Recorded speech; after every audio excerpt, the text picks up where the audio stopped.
Hello, let's continue our Sudoku adventure with Collision by Riffclown. So we have normal 6x6 Sudoku rules.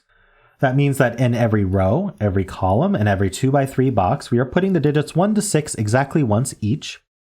Additionally, we have thermometers in the grid. So if you think about a thermometer, there's the bulb end and then there's the stick coming out where the numbers get bigger. So that's what we're going to duplicate here. In the bulb, we have the smallest digit, say a 2, and then as we increase along the bulb, as we move along the line that's connected to the bulb, we are going to increase. So this could be a 3. We're allowed to increase by just 1, but we're also allowed to increase by more than 1. So this could go to 5, and then this would be forced to be a 6 because 6 is the only digit bigger than 5. So that's one way this thermo could be filled. There's other ways. So definitely give this a try yourself. The link is in the description, and I'm going to get started right now. Alrighty, so one of the questions that you should always be asking with thermos is, where does 1 go and where does 6 go? Because 1 can only go in bulbs in terms of a thermo, and 6 can only go at the tip of thermos. Like, I can't put a 1 here. There's nothing less than 1 to put in the bulb. I can't put a 6 here. There's nothing bigger than 6 to put in the tip, right? So if we look at this column, it's completely filled with thermos, and there's only 1 bulb. So the 1 has to go here. And then we ask about 6. There's only 1 tip in this column, so the 6 goes here. I'm sure that was 100% intentional by Riffclown. So very cool. And now we can look at this thermo probably, or this thermo.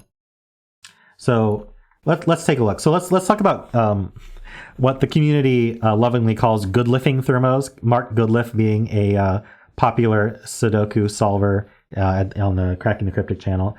And he likes to pencil mark more than others. And so what Goodliffing a thermo means is pencil marking all the possibilities for the thermo. So what I like to do is I like to start at the bulb, take the lowest number it can be, in this case a 2, and then just increase by 1 and move along to the tip. Then once you hit the tip, think about how many numbers can be bigger than it. In this case, 1 number can be bigger than the tip. That's 6. So now we have to go down and add 1 more number to each of these. So this is how you would Goodliff this thermo. And these cells are limited to just these values. This tip can only be 5, so we can go 2, 3, 4. This can only go up to 5, so now we can go down 4, 3. Right? That's how you Goodliff a thermo. So you don't have to Goodliff all of them, but it can be handy to do so. For example, we have discovered a 4 or 5 pair here, just by Goodliffing. And so that means this has to be a 6. It can't be a 5. And the remainder of this column is going to be 1, 2, 3. Now my question is, can this actually be 3? This would be 3, 4, 5, 6. And I think that's fine, actually. Looks okay to me. In fact, where does 5 go in this column? That's a good question. 5 can only go in one of these two, but if it were here, there'd be nothing in between the 5 and the 6 to put. So the thermo would be broken. So the 5 goes here. And so that means that this is 2, 3, or 4. All right, I am interested in this thermo because it can't have a 6 on it. But actually this row needs a 1, so let's do that first. This row needs a 1. That can't be 1. The row needs a 2, and the row needs a 3. So that's really cool. That finishes off this thermo. That finishes down this thermo. This is done. These can't be 2s. We know this is a 4. All right, so this is now a 5 for the row. This can't be 2 or 3. What happens if it's a 4? We go 4, 5. Couldn't even be 6 here. We're already broken. But even if this could be 6, we can't put a 7. So this has to be a 1.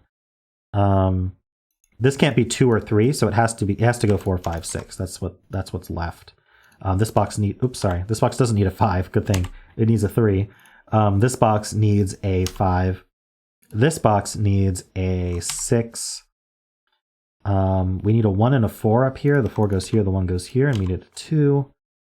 All right, and we should be finishing up. So let's just do all of these pairs. So here we have 1, 2, we need 3 and 4. We know the order. Here we need 1 and 2. Let's do this 1, 3 first. So now we know this goes 2, 1. Here we need 5 and 6, so we know the order. And here we need a 2 and a 6, and we're done. All right, and I will make a new link with this solution, so yours will have the solution check. And yeah, if you enjoyed the puzzle, let me know. And of course, leave a like and subscribe.